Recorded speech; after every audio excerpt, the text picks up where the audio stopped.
welcome to A Time to Thrill. This is episode 22 featuring author Deanna Roy. Let me say this.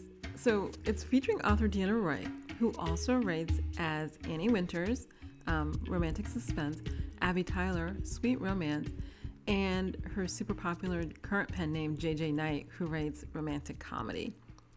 So we talk about this in the podcast, but I met Deanna, oh my God, she told me 3 or 4 years ago in Houston.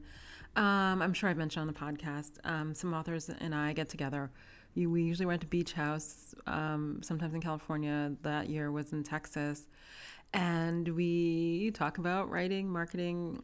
It's both business and pleasure, but it's great being in a beach house with women over a long weekend. I usually think we stay 2 or 3 nights. We talk about work and we day drink and hang out. Not gonna lie, there's day drinking. A margarita, by the way, at 10 a.m. is not always unwanted. So I met Deanna at this particular weekend that author Marina Maddox and author Maggie Marr put together. And I just realized that both their names are MM. I don't know how I did not notice that until just this moment. So one of the things that's great about Deanna, and you'll hear this in the interview, is that she is very focused on 2 things: books with messages that are very specific and being successful in finding ways to have success in different subgenres of romance. It is one of the most fascinating talks. It's been a great knowing her over the last few years. She's super generous with her time and with help and any questions that you have about advertising, marketing, because her finger is always on the pulse of what's going on. So it has been spectacular knowing her, and I think you'll enjoy the interview because I'm going to be honest, I don't know if I know somebody else who has such focus, such drive, and such determination when it comes to this writing and publishing business. But she is laser focused and in achieving her goals. And then she'll talk about it. Like, she's like, I'm going to achieve my goals. And then at least I, get to watch and have a front seat to her achieving her goals. And it's sort of like magic, like watching something magical happen. And I can't wait to sort of share that with you. She has a lot of traits I wish I had. And it's sort of amazing to be able to count someone who is that focused and that dedicated as a friend. So without further ado, here is Deanna Roy.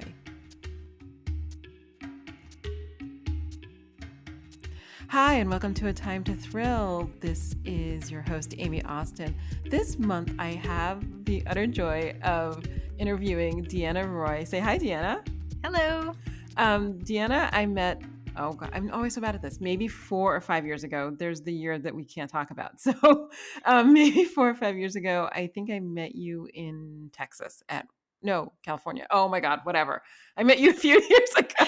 It was in Texas at a lovely beach house. Yes. Oh, were you not in one of the California I before? have not gone to one of the California retreats. Okay, sorry. So they, in my head, they're all together, and in your, okay. So I met you in Texas. Makes it so much easier. And then we shared a house because that's always a great way to meet people. I met so many people that weekend. It was amazing. It is. So okay, let's start with this. You have many pen names, but how many books total do you have? I believe the answer is like 56, but I may be wrong. That is exactly right. I 56. win. Sorry. Um, um, I win for once. I never quite get it right, and I always make a mistake. I'm so proud of myself. So how long have you been publishing? I put up the very first book, and this is prior to really the ebook revolution, in 2009, which was a balloon craft book for children that I did with my daughters. It was just like a test run, like, how does this indie thing work? I didn't Mhm. get serious about publishing ebooks and full-length novels until 2011. So can I ask you a question? Because honestly, what well, maybe you're not. Okay, you're not me. What gave you the guts gumption to do that at such an early time? Because I had had a lot of books, I can say this, paper books about sort of self-publishing and that, or publishing yourself or starting a small publishing company, probably maybe in the mid 90s, but I never had the wherewithal to actually do it. So what made you do it in a landscape that was not yet receptive to that? Well, I had been, like many writers, trying to get an agent and getting novels published since about 2006. So I was several years into that whole process, that frustrating process. Mhm, But what changed things was actually sort of a sideline project I had done. In 2008 or so, I wanted to create a book for moms who had lost their babies. And it was a baby book, but it was just for them. So it didn't mhm, have first smile, first step, and those types of milestones in it. right. It spread out the pregnancy part of the baby journey so that they could do a baby book. And Mhm. I had presented this to lots of publishers and no one had taken it. But I had a website at the time that had 1 million hits a month. Oh And my I gosh. knew I could sell this book, right? So I went into the journey of starting my own little small publishing company to create that book. So I actually had the publishing company set up and I actually produced that book. We were selling that book through distribution that was really difficult at the time. So Mhm, when the moment came, it was around that time when there were conversations around a couple really heavy hitting authors who had decided to give up six-figure advances to self publish, mhm, that there was a conversation that started on my birthday that year, and I said, "By God, I'm gonna take this other book that I had written was a novel about miscarriage, so same subject matter, same right. ability to sell to these women, and I thought, I'm gonna publish it instead of continuing to try to find an agent." And I knew the book was pretty good. Agents had said, "I love this, we just don't see it sitting on the shelves, we don't know where it goes," and I'm like, "I know exactly where it goes," and it goes into the hands, for me, direct selling to these women, and I've done it Mhm. ever since. Wow. I can I just tell you that that is so amazing because I had all of these same thoughts. I just never had the ability to make the leap. I'm actually thinking about it now. I have not thought about it in years. I went and bought all these books because I would always buy books on a topic, that, you're going to do research on. And they sat on the shelf and I just didn't have leaks. So I went back to what I used to do, which was essay writing and feature writing because that I could sell. I couldn't, it took me a long time to sell a book, to a publisher, but feature writing and essay writing I could sell easily. How did it feel doing that? Was it, I don't know, like a huge growth moment or a huge moment where you sort of felt, okay, now I've taken this big leap and look what the result is? Well, it was an amazing thing to have your life in your own hands again. Instead of Mhm, getting rejection, you really only saw the positive aspects, right? Oh, I sold 3 books today. Oh, I sold 5 books today. mhm. Because the only negative you really have is, oh, I spent this much and I'm still trying to pay that back. Right, And if it takes a long time, that can kind of feel like a negative, but overall, I mean, you're just selling books. No one's telling you no. And right. because I had sort of this bubble around this subject matter where people weren't really giving me one-star reviews, I Mhm, wasn't even getting that negative aspect right. to it. I mean, since then, I've gotten a million one-star reviews on my other books. Right, But right. that particular project, both the baby book and the novel that I wrote around the subject have had a bit of a bubble around them, and it that book, it's been out for 10 years now. Actually, I'm probably coming up or probably just past the anniversary of it. Uh, it's made, like, a lot of money. I mean, Mhm, it's made more than I would ever have received for an advance. It doesn't sell a lot, and its ranking mm, is never good, but right. because this is a subject that happens over and over again over time, self-publishing was exactly the right choice, because had I Mhm, gotten a deal like I had hoped and I had sold it to a traditional publisher, it would have had a 3 or 4 month shelf life, and then it would have gone into backlist and obscurity. But because yeah. I self-publish it, it's always right there for people to purchase, and it comes up pretty high on searches for that subject matter. And I'm so grateful that I got to go that direction. No, it's perennial. That was the thing. That was the truth. I mean, shelf life it's short. It's short and hard to get, but being able to have something that's perennial that you can control is great because there are perennial books that publishers have, but they're very few. And being one of those is not easy at Precisely. all. Mm, And honestly, to be able to have both of these books up over the course of 10 years, for them to always be a resource, has been probably the best thing for my publishing career because that was the heart of why I do what I do. Now I write romance, I might write more commercial works, but the heart of why I wanted to be a writer and get certain stories out was that. And I feel like I accomplished that pretty early in my career because of self-publishing. That's amazing. That's amazing to have to be able to get to that point in the beginning. Because a lot of us, it takes us a long time to get to that point. So after that, okay, so my perception of you is that you have a meandering publishing journey. But what did you do after that? So I went ahead and continued to write books for agents because I had written a middle grade book and I could quickly saw that the self-publishing space was not ideal for children's books. Hmm. And so I continued that, and when I kept hitting up wall with it, I said, "You know what? This is ridiculous." So the second book that I published was a book for middle grade 9 to 12-year-old readers. It actually did not do so well on Amazon, but over in Barnes and Noble, there was some equality of space at that time, around Hmm. 2012, where traditionally published books for kids and this brand new spate of children's books by independently published authors had the same place at the table. So Hmm. I was actually able, with what I knew about marketing already, to get up there into the top 100 spaces on Barnes and Noble Hmm. because they had a more equitable place at that moment in history. So I felt very successful. It wasn't a lot of sales that it took though, and I actually became pretty jaded pretty quick about self-publishing as part of a full-time job. At Okay. that time, I was still a photographer, still taking clients, still had very seasonal, heavy workloads, but I felt myself inching closer to that life that I had dreamed of since I first wrote a book when I was 6 years old, that I could do this as my full-time job. Hmm. And as I moved through this meandering journey, the reason it meandered is I was always looking for what is the project that will resonate with me, but can also support me as a full-time job. And did you think in the early days that that was going to be traditional publishing? I learned pretty quick that it was not because I Okay. had back when I'm always very community oriented. So back when I was trying to get an agent, I was going to the conferences, I was making friends. We were, editing each other's books, reading each other's query letters, and a lot of my friends got ahead of me. They got agents, they got publishing deals, and I saw how quickly they were realizing, "Oh no, I still have to be a school teacher," or "Oh no, I still have to work this other job that I have." Yes.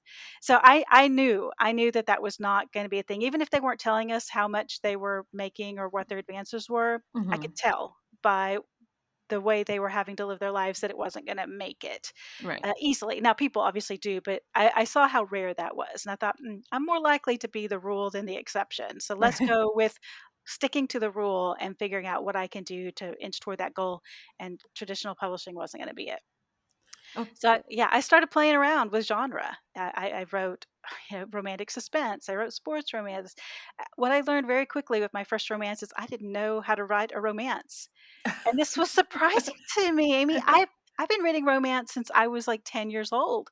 I have all the Joanna Lindsay and Kathleen Woodwis and Nora Roberts and Susan Elizabeth Phillips. All of those, I had just shelves and shelves of those.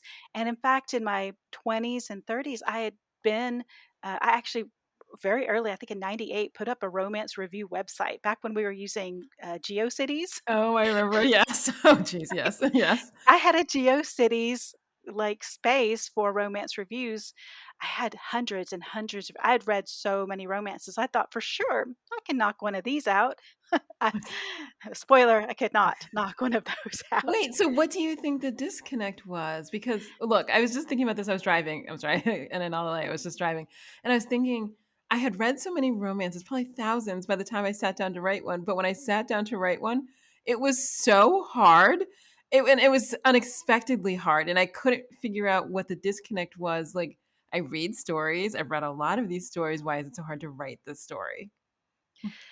I think it comes down to that there are reader expectations in romance that are internally we understand them as we go through the story as a reader. But to create that expectation and to fulfill it actually takes some skill. It actually takes some study.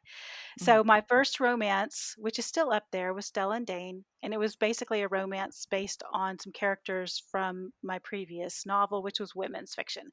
But Mhm. basically, what I was still writing was women's fiction, even though it had a happily ever after at the end.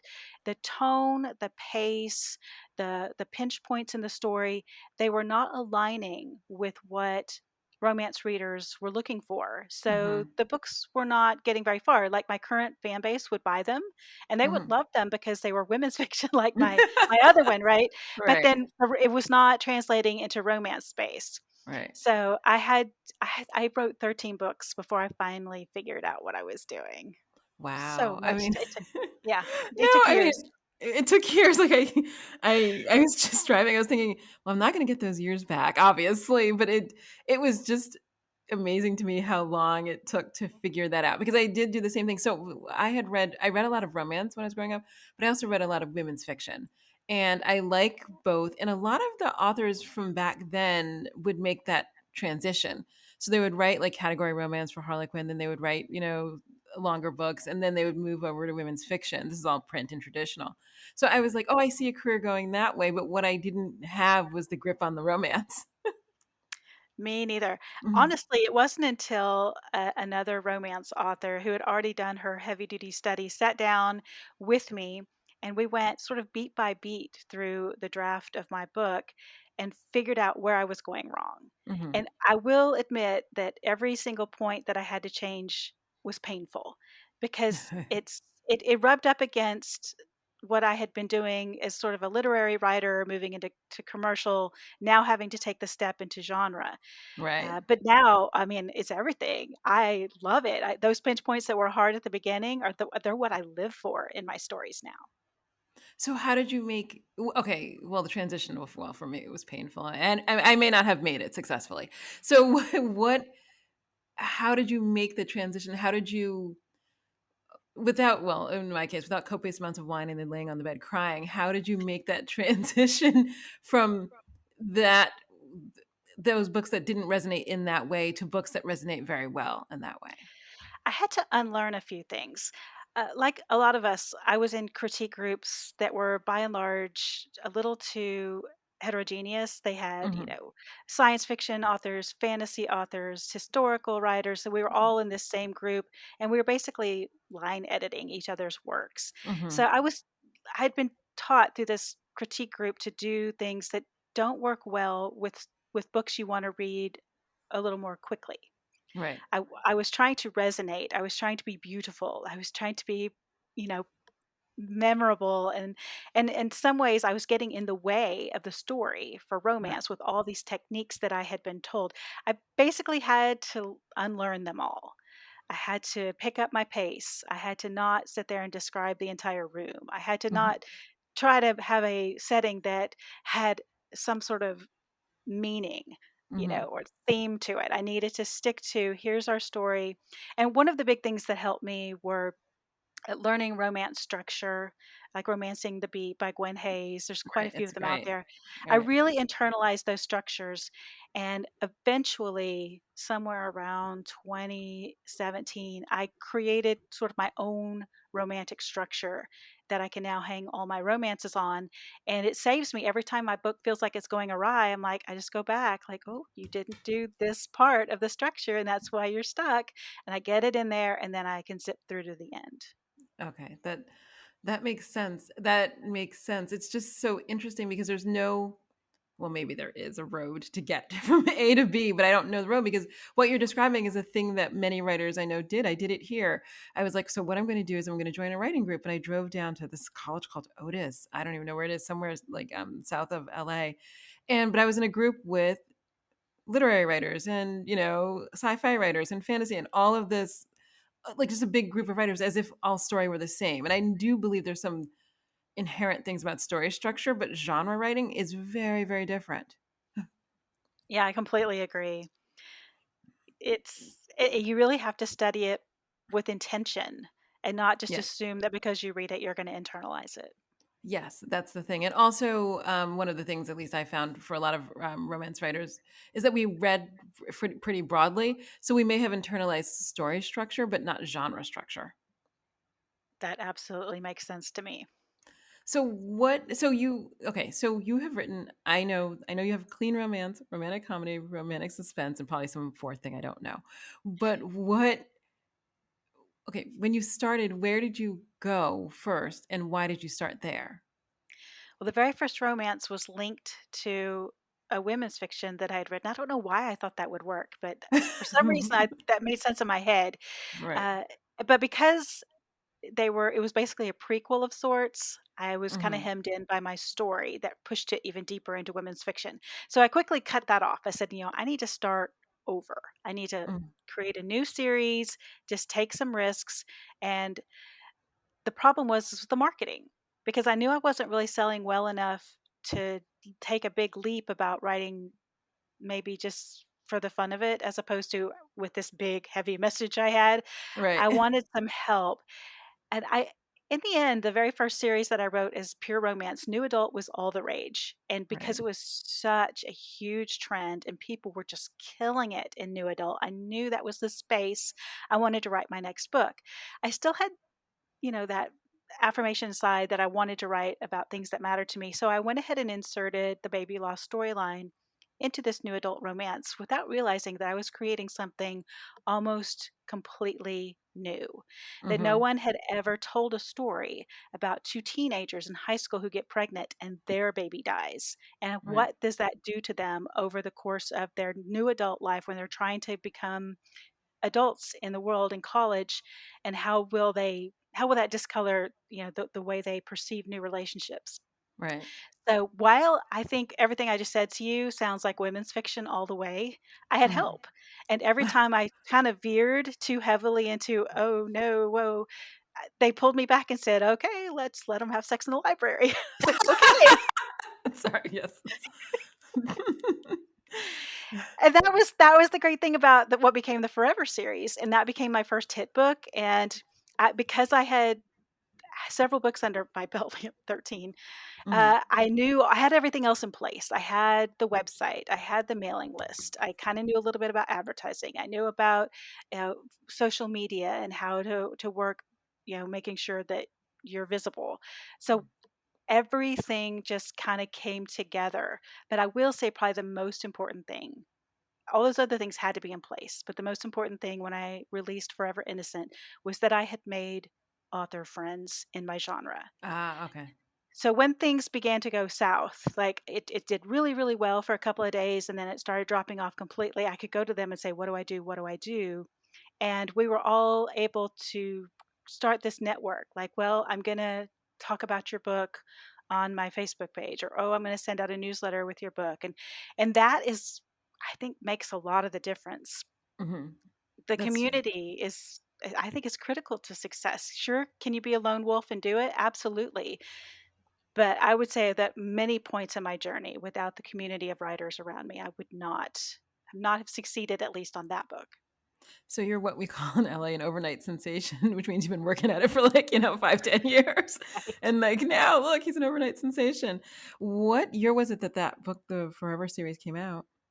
That was the end of 2013, and as Oh, soon as I so realized I had a hit, mhm. I knew that I had to write a sequel. I had no intentions of writing a sequel. It was supposed to be a standalone book, but everybody was like, all my friends were like, "Write another book right now as fast as you can," and I was like, Mm. "Okay," and that was really what did it. It became a 6-book series. But that was brilliant advice because one of the things that was going on at the beginning, we talked about this. I think it was Tessa Dare who was like, I think she said to me at some point in 2013, 2014, she's like, you have to make it a series. She's like, you got a bunch of things going on here, but you have to make it a series. And so I took a book that I got back from a publisher that I had never had any expectation of going anywhere that became like a 5-book series.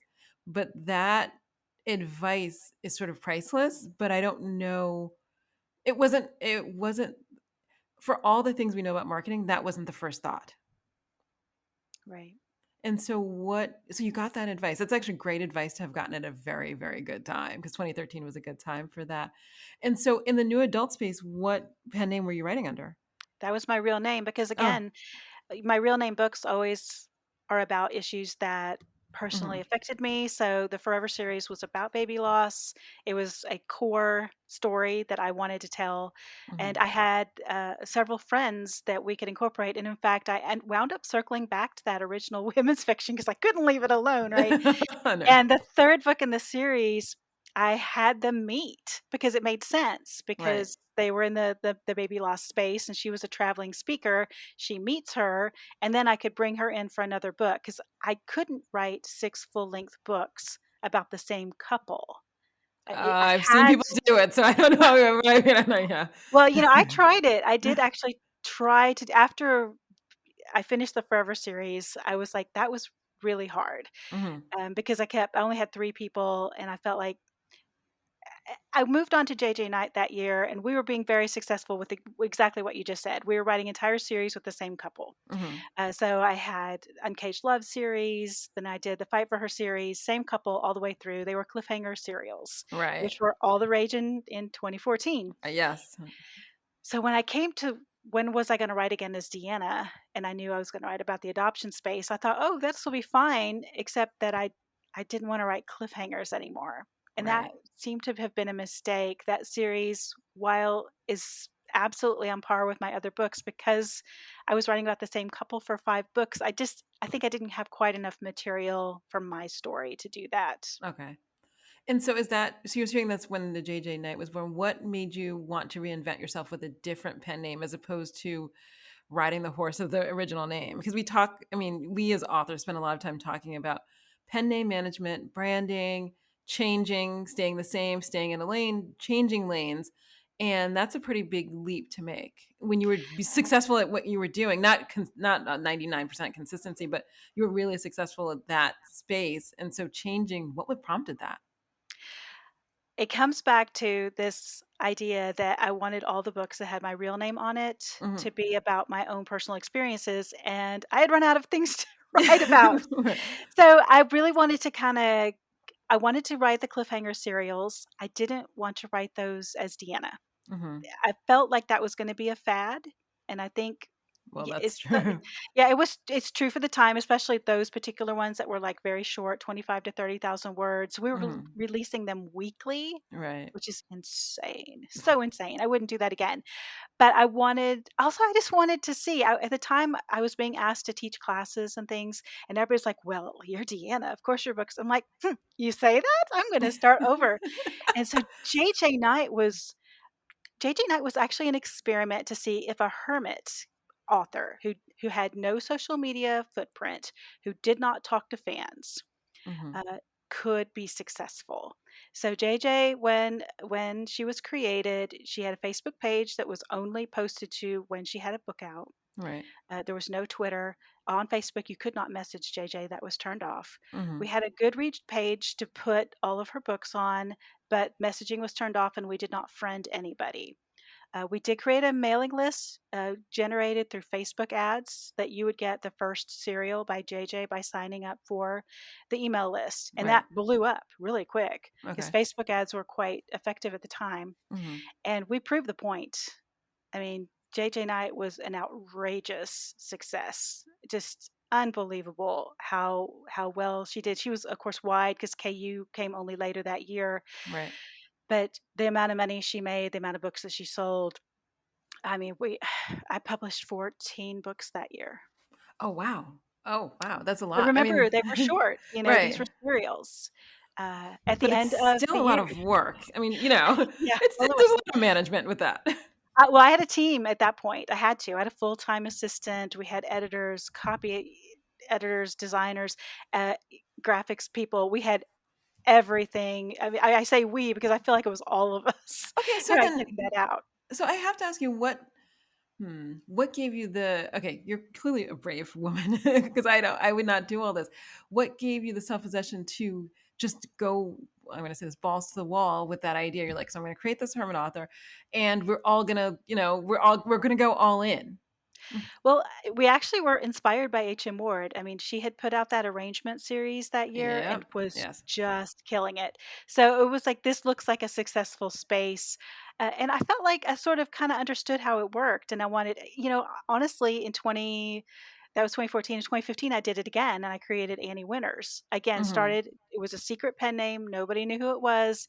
And I, I wanted to do it a third time. I don't know. Maybe I'm crazy. Uh, but yeah, I wanted to try it again and try to escape the really short weekly serials because I was killing me. By the end of 2014, I was literally in the hospital. I was in the hospital. Okay. Thankfully, my books were written. They were in a good space, and not very many people know that my full time assistant became me online. By Hmm. that time, I loved my fans. I took JJ Knight out of being a hermit. That happened because for Uncaged Love, it was about MMA fighters. Right. And I remember sitting down to write that book thinking, oh, I've read a bunch of MMA fighting books. I can do this. And I got to the very first scene where they had to train. And I'm like, Hmm. what are they holding? Like, what is it called when you, so I took myself down to, I went to 2 or 3 different, MMA fighter, like, gyms. And of course, I'm a Wow. 44-year-old woman, right? Mm-hmm. And I go in there and I found one where they had some classes that were taught by MMA fighters, but they were all women, right? Right. So I thought I can do this, and at least I can talk to them every once in a while, maybe throw a few questions at them. So I joined that gym, did some of the classes, and then I learned we had a substitute who was this amazing MMA fighter, so good looking, so charismatic. I was just like, oh my god, this guy! And I came at the wrong time, and he said, "Oh, come on and stay with us. This is the one that the fighters work out in. Why don't you just stay?" Right. I mean, I was like, "Oh my Okay. god, Okay. did this just happen?" So it was me and a bunch of like 22-year-old men, and they were all like bashing the crap out of these big body-sized bags, and so it was a different kind of workout, and I Right. became sort of their like little mascot, and I started working out with them. And I started putting on Facebook what we call the fight class updates. I told Hmm. them that I had infiltrated this MMA fighter class, and it was so embarrassing. Like, we would be doing what we called caveman throws, where you lift this big sandbag over your head and then you throw it to the ground. Right. And I was so pathetic compared to them. I would pick it up and I would inevitably fall over backwards and end up on the ground with the big sandbag on my head, and I couldn't lift it, and they would have Mhm. to, and so almost every class I had a story to tell, and I picked up so many fans. I mean, this is what got JJ Knight just became like this big boulder rolling down a hill, Mhm. and it just snowballed from there. And in fact, it was so big at the time, and the books dealt with some domestic violence, so we started raising money. I gave them T-shirts they could buy, and we raised money for RAIN, and all kinds of amazing things came from those fight classes. And but So that was wait, that was do a you thing that worked. Mhm. so do you think okay, so I have a question. Do you think it's serendipity that's the key to your success, or do you think it's just being in the right place at the right time? I th I really think, especially in that particular case, Mhm. I did a lot of studying so that I had the potential to be in the right spot. Okay, right. 'Cause if I had never decided to actually not just research it, but go do it, I Mhm. never would have met those people. And in fact, when Fight for Her came out, the guy on the cover of Fight for Her was one of my trainers. And he had told me a story while it was raining and I didn't want to go to my car, about how he couldn't go see his daughter because he didn't have enough money, because he'd gotten injured and they didn't have insurance, and most fighters were really poor. And the whole thing, I wrote a whole nother series based on his story, Wow. uh, because it was raining. Now, is that really serendipitous, or is it because I talk to these people and I wanna know their stories, and Mhm. instead of standing there and being silent while it was raining, I talked to the guy and found out his Right. story. Right. So And your head so what wasn't in your ended up phone or happening, anything. Yeah. right. So, ultimately what happened is we, uh, hired him to be the model and paid him enough money to get him a plane ticket to go see his daughter. That's amazing. That is amazing. So, okay, so JJ Knight, so here we go. You're a boulder rolling downhill and things are going well, and then you pivot. Yeah. Why? Because okay, you do a lot of successful pivots. I know a lot of people who pivot and it doesn't go well, but you do successful pivots. So what possessed you to leave your your rolling boulder and do something again different. Well, I got really sick.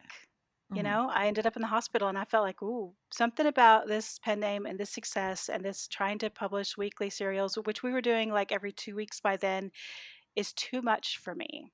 But the main reason I pivoted is nothing to do with that. The reason that I went self publishing and wanted to try to be successful is because we were wanting to adopt. And Hmm. adopting was $30,000. And Okay. when I first started with those first books, I didn't have that kind of excess to do Hmm. that.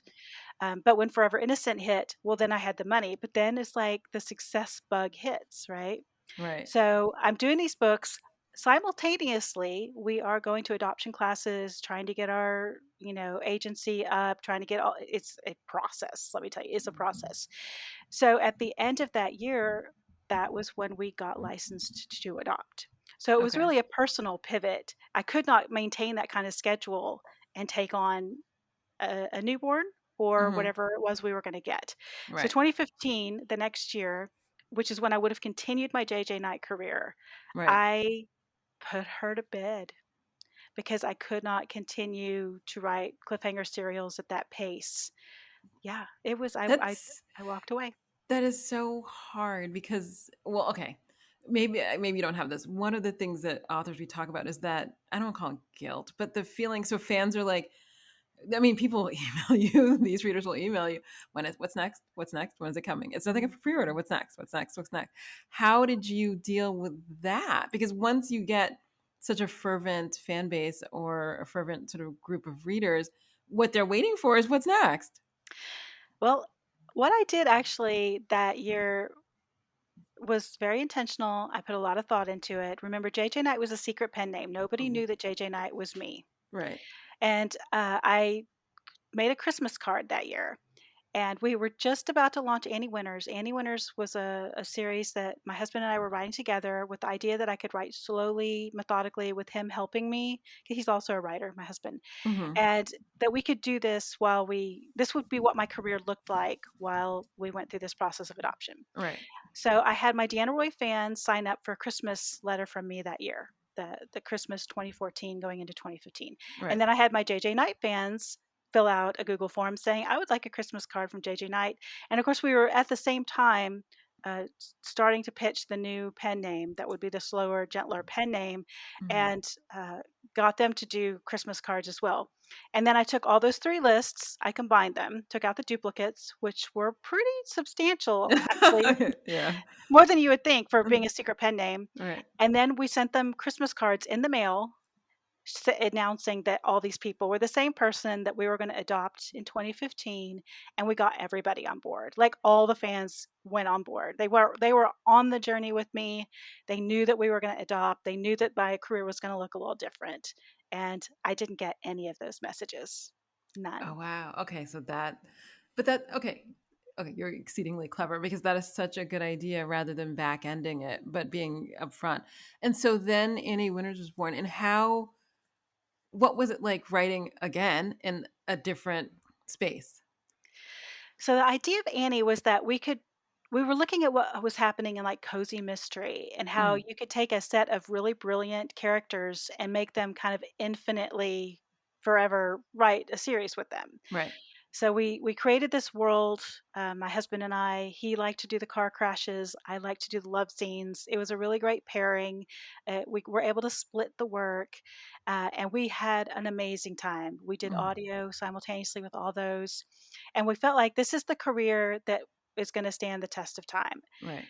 Um, and that pen name did really well. It did not do quite as well as JJ, I think, because we're in the romantic suspense space, whereas we'd been in kind of the new adult, Hmm. kind of edgier space before. But it was good enough. It made perfectly acceptable money, good Hmm. money. Uh, but I did not anticipate what was going to happen to me next, and that when we adopted, that our lives were going to completely cave in. We were going to be overwhelmed 1,000%, way beyond our capacity to even get through the day. Right. And so all writing stopped 100%. There was no brain place, there was nothing we could do. it was a very difficult year. It went on for a full year. Now I did plan for it a little bit. I'm a high strategic for those of you who do Clifton Strings, high strategic. So I knew that this could happen. So my full-time assistant was still there, and we planned to box set everything I had done. And I had so many books I'd released. So for all of the end of 2015 and through 2016, we did box sets, we did book bubs, and we kind of kept my career limping along. Hmm. And in fact, the income was pretty comparable, even though I only put out, I think, one book in 2016. But that does come to a stop eventually. It One of the does. one of the Yeah. hard lessons I learned that is because I was out of the groove in every way for over a year, that my career kind of came to a complete and utter halt. Did you find that space scary? Because Oh, that's for many reasons. A number of authors I know have had that happen with some kind of personal issue, any number of things, depression, mental health, there are any number of things that can cause that to happen. So there's the one aspect of dealing with whatever is in your personal life, but the other aspect is that the business changes mhm. when you come back. Absolutely. And also the friends that you were working, I mean, you make these friends when you start out, and some of you are successful and some of you aren't, but you're together, Right. right? So you can always write that person and say, "Oh, would you, join my online party?" And it's no big deal that they're a multi-million seller, right? Right. Because you grew up together. And when you take yourself out for a while, you find that people have moved on, or they're having their own crisis. That little community that you built is fragmented, and this is Uh, what I saw. So I couldn't find any purchase, any way to climb, mm-hmm. and I had to start pretty much completely over. 2017 was a tough year. I did release a series, things got better, everybody was in school, I had hours of the day, but I had to learn. KU was huge. I had to understand how Kindle Unlimited had changed the landscape. Mm-hmm. There so much had altered. I had to start over. When I released a book, it wasn't like it was JJ Knight or Annie Winters or Deanna Roy. It was Mm. like I was somebody new.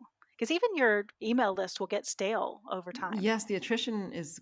I don't want to say it's swift, but it's surprising. I will say that. Well, I find it surprising Yeah. that readers have moved on. I mean, because well, the thing I love about romance readers is that they're voracious, but the other thing about romance readers is that they're voracious. Mhm. So at some point, when you stop releasing as quickly or steadily, whatever you were doing before, they fill that gap quite quickly. Oh, sure. And then getting them back on board when they don't necessarily remember the experience that you'd given them before, there's some difficulty with that. Absolutely. That's what I encountered. So a whole new set of assumptions were challenged. Like the first set had been, "Oh, this is how books are written. You're going to do fine," and that was completely wrong. And now, "Oh, they're going to remember you. They're going to come right back." That was also challenged. So I spent a couple of years trying to find my new groove. And is that where the fourth pen name came? Is this what's Yes, the sweet? Sweet. Thank my you. sweet Sorry. pen name, Abby Right. Tyler. Right. So because I like I the was, name Abby Tyler a lot. I've always liked that name. I don't know you know, why. one thing about starting over when you have tons of experience, both good and bad, is that you know where the pitfalls are. And one of the pitfalls, I knew I needed to have a name that sounded like the type of book I was writing. Hmm. Um, is kind of JG Knight. Another reason that I couldn't go back to her is that in the interim, while I wasn't writing, a certain type of entertainer had come to huge popularity Hmm. in a space where he was being kind of suppressed on social media because of the nature of his work. Right. And I was struggling, even Google was mixing the two of us up. Okay. So I couldn't easily go back to JJ Knight. Hmm. And so, yeah, be careful when you Google JJ Knight. Yeah, I remember. I think I remember this, but yes. Yeah, this was difficult. So I kind of knew I needed to start over. At that time, I had written some things. I kind of renewed my Deanna Roy obsession with this needs to be about me. But I knew also I needed to write something to kind of get me back in that hit space. Like, Mm, where am I going to have successful books again? right. So at the time, Sweet was very popular. I remembered back in my days that New Adult had been popular and that I had really ridden that wave. So I'm like, I'm going to ride the Sweet wave. Hmm. So I created the world, created the pen name, set up all of the social media, and started writing the books. Unfortunately, it just the climate was so much harder to start over in 2019, January 2019, when I started releasing Abby Tyler. It was a very slow start, a very frustrating start, and I was very impatient. Oh, So okay. that year was super hard for me. But do you think, okay, sweet is one of those things. Let me say this. I have a number of author friends who, let me say, readers will say, I like sweet, or I wish it were sweet. I wish you'd take out the swear words, whatever they would say. But I don't know, other than, Cassie Hayes, maybe in that whole Western, like Deborah Holland, other than that, that sort of Western bride, all that were sweet, never sold as well for most people I know as the demand seemed to be. There seemed to be a demand and people went to meet the demand, but the demand was never there. Do you think that was part of the issue, or is there something I'm missing? I never quite understood what I don't read sweet, so I don't know. I never quite understood what people were looking for if it wasn't inspirational Well, or there were a yeah, couple of factors that I understood to be the thing. Like a lot of readers were going to YA because the YA they just didn't really want the love scenes, the graphic scenes in there, and they right. were skipping huge chunks of the book. And then Hmm. the YA space started to get more and more. Graphic itself. Right. And so they were looking for inspirational books because those tended not to have the graphic scenes in them. So Right. it seemed to be a good space. There was also the cozy mystery aspect to the romance. There would be a town. There would be Right. people who were in every single book. There would be a new couple, but everybody would be related to everyone. So there was a found family sense of community about this type of writing that really appealed to me. Okay. And writing Abby Tyler was an absolute joy. Absolutely, every day I wrote those books. I never had any sort of writer's block. I've sat down joyfully every day to write the books. And if I just looked at the year as a writer, I would go, what a glorious year that was. But Right. unfortunately, looking at the year as a business person, I went, this is not the right place for me to meet my goals. Right. So I had to move on. And then, of course, we got to 2020. Right. And now I didn't know leading into 2020 what was going to happen. None of us did, right? But I No, no, knew, no foreshadowing. no. But one thing I did know is I had written this random book just off the top of my head called The Accidental Harem. And I didn't know what to do with it. So I stuck it under JJ Knight because given like what the search results for JJ Knight were looking like lately, The Accidental Harem seemed like a perfect fit. And it's a smutty book, man. It's just pure. But it was so fun and the voice came naturally and it was just a pure comedy.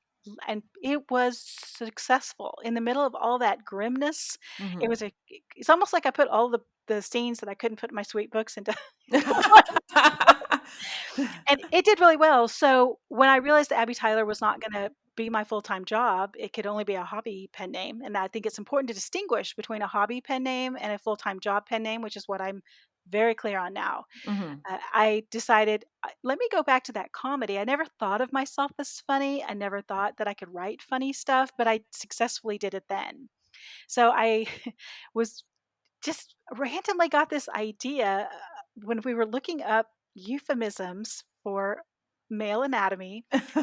And one day the word pickle stuck out, and I thought, oh, wouldn't it be funny if somebody wrote a book about a pickle and it was set in a delicatessen? Right. With the idea that if Amazon said, "Oh, you can't write about pickles," I'm like, "Well, it's just about a sandwich, guys.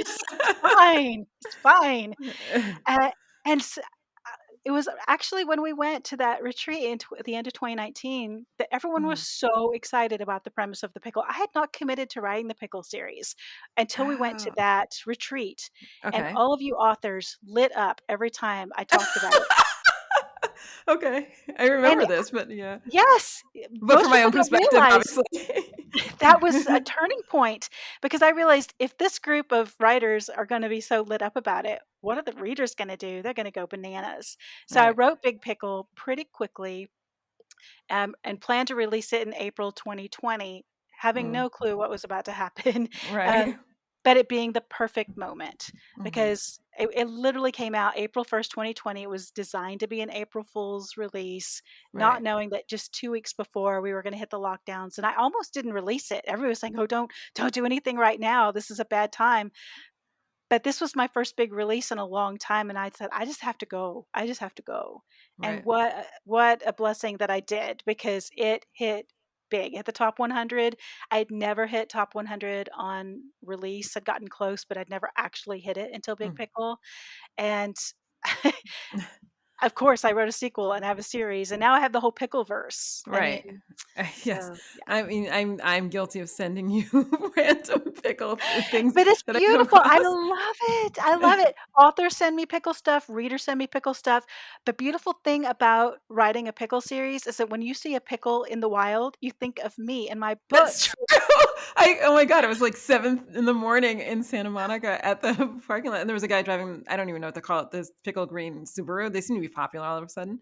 And I don't remember what his license plate was. It was something, some pickle reference. And I like literally stopped my car to take a picture of this guy's car. And the guy was like, okay, it's 7 a.m. I don't know what's up with you, but okay. And I was like, well, I got to get this to Deanna. You just don't understand. I love it. I probably get the yodeling pickle once a week, and I don't care. I love it when somebody sends me that yodeling pickle, they see it on Amazon, I'm like, Right. "I love you because 'cause you're thinking of me," and I've branded it. I've accidental branding that Mhm. is so it's everywhere. That is so funny. So can I ask you a question? What made you, when you were going to do the pickle thing, what made you use JJ Knight as a pen name, who had been, when I met you, JJ Knight had darker covers, and to me it was a different kind of vibe. But what made you do that as opposed to, I don't know, starting pen name number 678, whatever number, that is? Well, it's because of the Accidental Harem, because I'd already written a comedy Oh, as right. JJ Okay. Knight, and Okay. so I thought, well, if I'm gonna be staying in my lane, and also because of that other person who was out Mhm. there, got in a Right. relationship and quit Right. making the movies, and so Hmm. Google had separated us. So the problems that I had had with using that pen name had gone away in the Okay. meantime. Right. So those 2 things happened. Also, I couldn't do it as Deanna. I couldn't do it as my romantic suspense name. I definitely couldn't do it as my sweet name. Right. And I felt a little daunted having just done Abby Tyler, like, Hmm. just a few the previous year of doing it again. So I went ahead and said, I'm gonna you know, JJ's fan base is huge. She's got 10,000 followers on Facebook. She's just everywhere. I knew I could resurrect that. One of the things I learned, it's such an important thing to understand, is that you can resurrect any fan base. And I didn't believe it before because I kind of failed for a couple years, but I Hmm. totally believe it now. I've done it too many times. I can resurrect a dead Facebook group. I can resurrect a dead Facebook page. I can resurrect a dead Twitter feed. I can resurrect anything if I want to make that my goal. Okay. So the other question I have, so one of the things that I quite adore about you is that you're, well, in my perception, you're very service oriented. You spend a lot of time giving time, and to authors, um, and advice. Trust me, we all need it so much. But what is it about? Is that one of your core values? How does it that you came to do that? Well, I'm a number one communication, number Okay. five woo. So part of Oh my me, god, I'm sorry, the things that you're mentioning are, like, at the bottom of the list, and every time I look at them, I go, "I don't even know what it is," and then I close the thing back to, like, input and discipline. right? Taking Clifton Strengths was really helpful for me because it made me understand why I do the things I do. Mhm, And being number one communication and number five woo means I want to make friends with everyone. And one of the ways I do that is by using my communication skills. And in the writer space, that's helping other people with their challenges. So right. I've run the whole gamut. I've been on top of the world. I've been bottom of the barrel. I've had, no friends. I've had amazing friends. I've had my group splinter. I've had to kind of piece together a new writing community around me. Mhm, So I've been through all of these stages. So honestly, most people who approach me saying, "Well, this is where I am," I'm like, "I've been there. Let me talk mhm. to you about the strategies I used to get out of it. And maybe they'll work for you, maybe they won't, but at least it's some place to start when people are really lost." That's true. The no not knowing where to start is one of the hardest parts because I think when I met you, I wonder how long I had been separated, but I had to put writing on hold and, things, pen names, assets, whatever, we can get into all that. But I had to, I was like, oh, I have to reinvent myself. And I looked around and I thought, oh gosh, that it feels daunting. I mean, it's not, no lie, it feels daunting. And you're like, I've done that. And I was like, okay. But it's super helpful. But then even I saw, and I did not watch all of it because I don't, my child's busy right now. But even you were doing on either TikTok or Instagram or both, you Mhm. had a series that you were doing like information for authors. in the last few months. Yeah, Yeah. I did that leading up to the Santa release. I TikToked every day about what I was doing that day, just so people could understand like what Oh it's like to be wow. a full-time author. I did great for like the first 4 weeks, but as my release got closer, I don't know what I was thinking I could TikTok every day because that involves like doing your hair. I was like, dang it, I got to get out of my pajamas. No, I don't have time. I was like, she's got it together, and then sometimes I was like, and she's you're done, and the background's clean, and I was like, oh, I couldn't do this every day. It would be Tuesday, and it'd be like, why is there food over there? Oh, to be honest, there were a couple of days where I'm like, you know what, I'm gonna have a TikTok day, and I would change my clothes to see the next days because I was getting under deadline pressure and I was feeling it. But I get asked a lot of questions. I People are always looking to find new resources, current resources, and also I was trying to break into TikTok, and they were saying you need to publish every day on TikTok, and I'm like, who has time for that? And I thought, well, what if I just killed several birds with one stone? I'm like, I'll do it every day.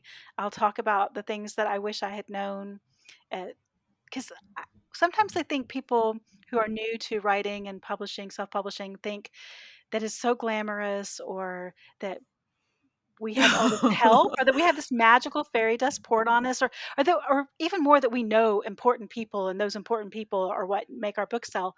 And I Right, wanted to say, here's what I'm doing every single day. I'm leaving nothing out. Like right, if somebody big has put me on their Instagram, I'm going to tell you. And that never happened because it does not happen. It did not right. happen. Right.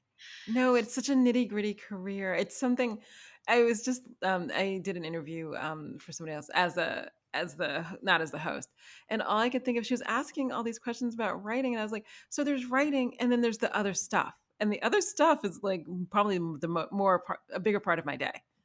And the harder part of my day, it's a job. You know what I mean? Like the writing, I find quite joyful for the, in the way that we do. It's slightly torturous, at least for me. But the other stuff, well, did you make these graphics? Did you get them up? Did you talk to this reader? It's more of a job. Right. Yeah. And All those things. Yeah. Yeah. Currently, I don't have an assistant, so I'm doing everything. So but I think everyone has their own process. I mean, my process right now is that when I'm writing, and I'm doing mhm, very little maintenance because, like I said, I've learned I can resurrect my group, I can right. resurrect my page. I used to feel frantic. Oh, I've got to post every day, or I can't let it go, or I can't not send an email out for 2 months. And now I've learned over 10 years. Yeah, yeah, I can. It's fine. Yeah, I'm going to lose Oh, a few here and there, but it's not worth the insanity of feeling that daily pressure. okay, I'll think about that. No, so I will think about it.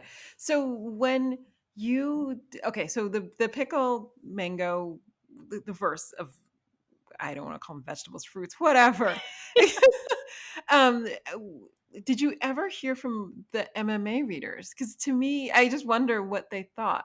Because it was so much more. I'm gonna say light because I read you sent me ARCs. They were light and funny and double entendres and all of that, which is a sort of a different kind of just a different kind of book. And I don't even know if the MMA books continue or if the motorcycle books, like all of that was its own era. It really was, Mhm. and they were all cliffhanger serials as well, which is Right, really only I can't get away with it anymore. If I right. tried writing one more MMA cliffhanger serial, I think I don't remember what year it was, and it totally failed, and I went, "Okay, this era has passed." Mhm. And so when I felt like I really started JJ Knight over again. Okay. And I'm a total nerd with spreadsheets. And I do have like series spreadsheets. So when I release a book, I like, okay, here's how many pickle books sold, here's how many tasty books sold. And I do include the MMA books. Mhm. And they barely move. They really barely move. Okay. It's a different readership, and I'm okay with that. I Right. mean, the super fans who become super fans, they go back and read Well, everything. of course. And that's good enough. I Right. don't advertise the MMA books. I'm not trying to get book bubs on those because that's just a whole different era and it doesn't work anymore. So how do you feel because you write to trend not more than other people, there are people who do it a lot. But do you have a feeling because I have so many feelings about like new adult. I love a lot of new adult books, but they're not as popular or dark romance, but they're not as popular or motorcycle.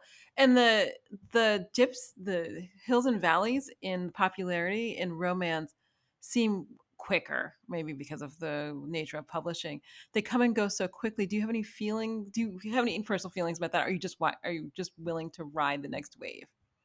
I like writing the way for my day job, and that's where I separate um, the books that I'm writing to support myself Right. versus the books that I write that I want to last over the long haul.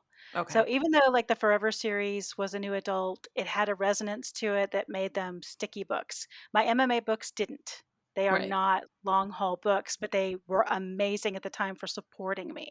Right. So it doesn't really matter to me what if I'm writing to trend for my day job because Right. that's the fun of it. And I'm doing it right now. I am going full tilt into, the J-Lo movie that's coming out, Marry Me in February. I am Yes. writing a book that hits that audience square on the nose. And I'm so Right. excited about it.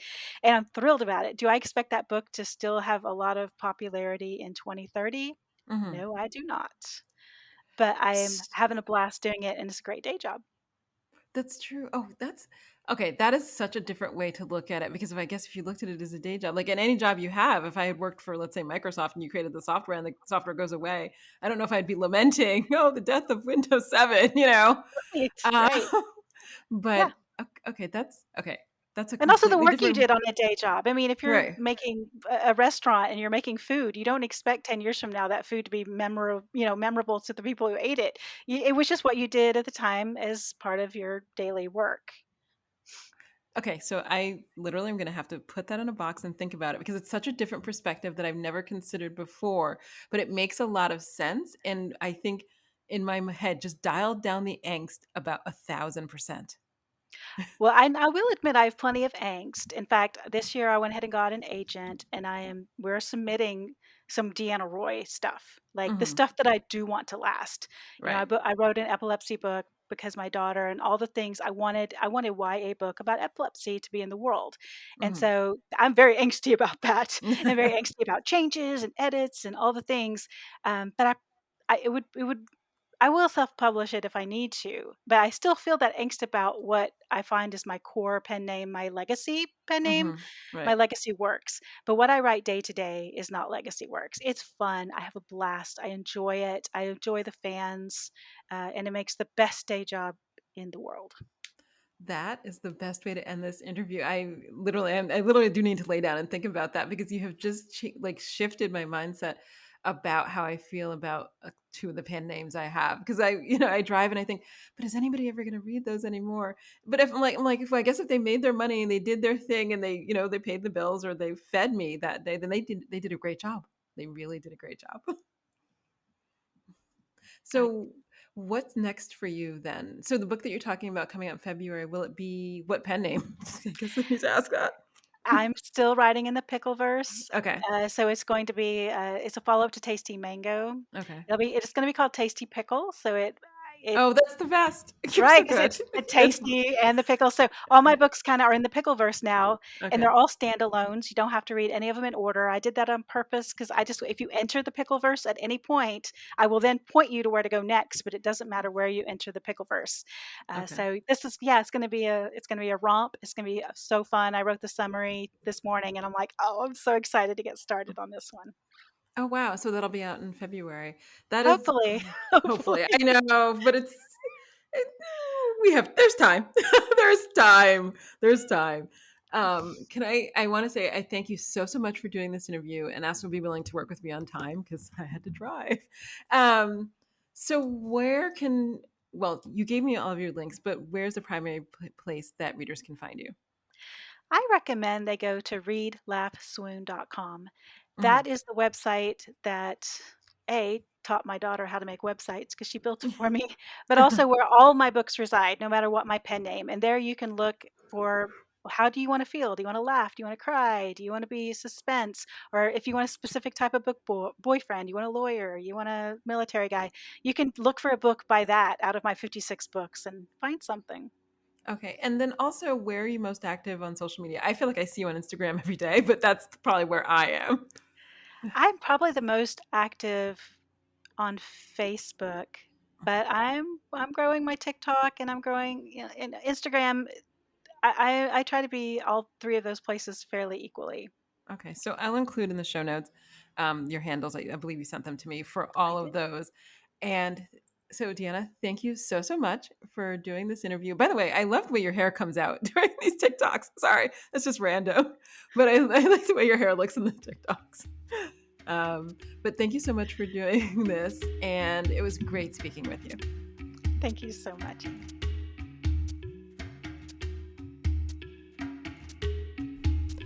This has been A Time to Thrill with me, your host, author Aime Austin.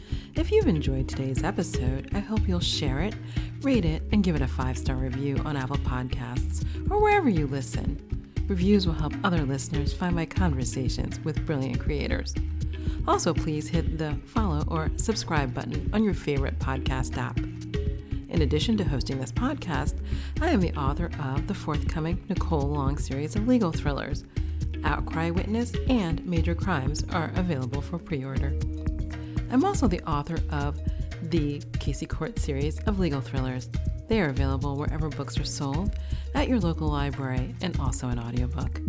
You can follow me on Instagram at ThrillerPod or on Facebook at Legal Thriller Author or at A Time to Thrill. Thank you for listening. I'll be back next month with another great conversation.